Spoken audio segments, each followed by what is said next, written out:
Assalamualaikum warahmatullahi wabarakatuh. Salam, Om Swastiastu, Namo Buddhaya, salam kebajikan, salam sejahtera bagi kita semua. Perkenalkan, nama saya. Perkenalkan nama saya Perkenalkan nama saya Perkenalkan nama saya Perkenalkan nama saya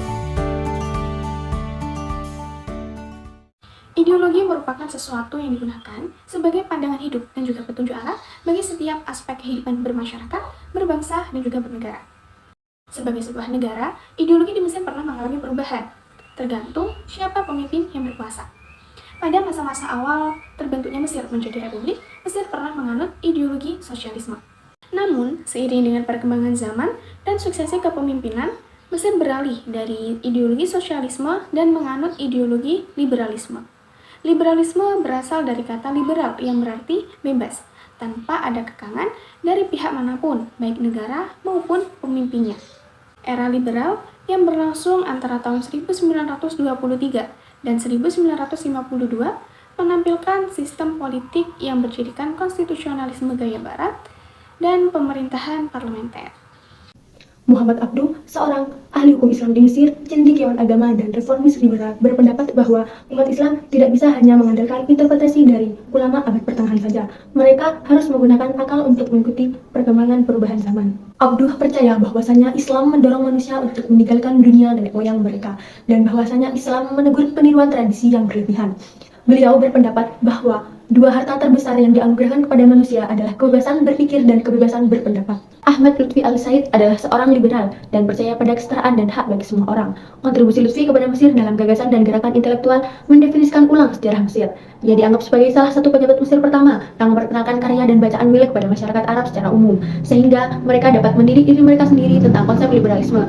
Ia percaya bahwa masyarakat harus mempunyai hak untuk berpendapat mengenai apa yang terjadi di pemerintahan dan negaranya, dan bahwa semua orang mempunyai hak-hak sipil tertentu yang tidak dapat dicabut. Dan juga masih banyak ahli hukum di Mesir yang berpendapat demikian. korelasi ideologi liberalis antara negara Amerika Serikat dan negara Mesir yang banyak berpengaruh dan bertukar ide-ide kedua negara. Ideologi liberalis menerapkan nilai-nilai seperti 1. Kebebasan individu, hak asasi manusia. 3. Pasar bebas. 4. Demokrasi representatif. Negara Amerika Serikat merupakan salah satu pelopor ideologi liberalis yang banyak berpengaruh di banyak negara. Salah satunya adalah negara Mesir. Setelah revolusi Mesir pada tahun 2011, mereka mencoba menerapkan prinsip-prinsip liberalis dalam reformasi politik dan ekonomi. Banyak politik atau pemimpin-pemimpin dari Mesir yang mencoba untuk mengadopsi elemen-elemen ideologi liberalis, yaitu kebebasan berpendapat dan kebijakan ekonomi yang terbuka. Akan tetapi semua bertentangan dengan kekuatan politik dan budaya yang konservatif di negara Mesir. Meskipun ada pengaruh dari negara Amerika Serikat, korelasi ideologi liberalis tidak sejalan dengan baik. Contoh misal, di negara Amerika Serikat menerapkan demokrasi liberal dan kebebasan berpendapat. Di negara Mesir, banyak tantangan untuk menerapkan nilai-nilai secara konsisten karena faktor-faktor seperti kestabilitas politik dan keamanan nasional. Di antara perbedaan antara ideologi liberalisme yang diterapkan di Amerika Serikat dengan Mesir yaitu yang pertama, kebebasan politik dan partisipasi. Amerika Serikat memiliki sistem politik yang demokratis di mana kebebasan politik dan partisipasi publik sangat dihargai. Sebaliknya dengan Mesir, seringkali memiliki pembatasan yang signifikan terhadap kebebasan politik dan partisipasi publik dengan otoritas yang membatasi kegiatan politik oposisi dan mengontrol proses pemilihan. Yang kedua, mengenai hak asasi manusia. Amerika Serikat memiliki sejarah panjang dalam memperjuangkan hak asasi manusia seperti hak untuk tidak disiksa, hak untuk pengadilan yang adil, dan hak atas privasi. Di Mesir, hak asasi manusia seringkali dilanggar dengan laporan tentang penangkapan sewenang-wenang, penyiksaan, dan pembungkaman oposisi politik. Perbedaan-perbedaan inilah yang mencerminkan perbedaan dalam implementasi liberalisme dan kebebasan individu antara Amerika Serikat yang lebih liberal dan Mesir yang lebih otoriter. Beberapa perbedaan atau perbandingan antara ideologi liberalisme dengan Pancasila diantaranya yaitu 1. Dilihat dari aspek hukumnya. Paham liberalisme itu demokrasinya liberal. Hukum untuk melindungi individu, dalam politiknya mementingkan individu. Sedangkan paham Pancasila, demokrasinya Pancasila di mana hukum yang menjunjung tinggi keadilan dan keberadaan individu dan masyarakat. 2. Dilihat dari aspek ekonomi. Dalam paham liberalisme, peran negara kecil didominasi oleh swasta. Adanya kapitalisme dan monopolisme serta adanya persaingan bebas. Sedangkan dalam paham Pancasila, peran negara ada untuk tidak terjadi monopoli yang dapat merugikan rakyat.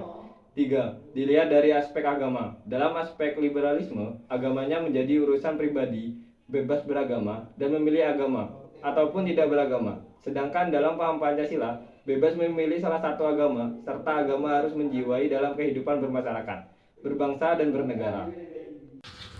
Sehingga, jika melihat dari penjelasan mengenai ideologi liberalisme tersebut kurang cocok jika digunakan di Indonesia. Kelemahan Pancasila pun sangat sulit untuk dicari, karena Pancasila sendiri mengambil segala hal-hal positif yang berada dalam ideologi-ideologi lain.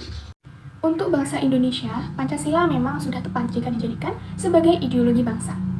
Hanya saja cara pengamalannya lah yang salah kaprah. Makna dari Pancasila sendiri seakan-akan sudah tidak ada lagi, dan praktek dalam pengamalan Pancasila lama-kelamaan sudah mulai memudar. Terakhir yaitu kesimpulan dari video kelompok kami. Indonesia termasuk negara yang memiliki tingkat kemajemukan tinggi, keberagaman ras, suku bangsa, agama, budaya, warna kulit, dan juga masih banyak yang lainnya. Sedangkan ideologi liberalisme adalah ideologi yang menganut kebebasan individu secara mutlak, sehingga ideologi Pancasila lah yang cocok dan paling sesuai serta tepat untuk bangsa Indonesia, karena ideologi ini menganut prinsip kebebasan yang bertanggung jawab, mengakui hak-hak individu tanpa mengabaikan kepentingan bersama, baik masyarakat maupun pemerintah memiliki hak dan kewajiban yang diatur dalam UUD 1945 dan Pancasila.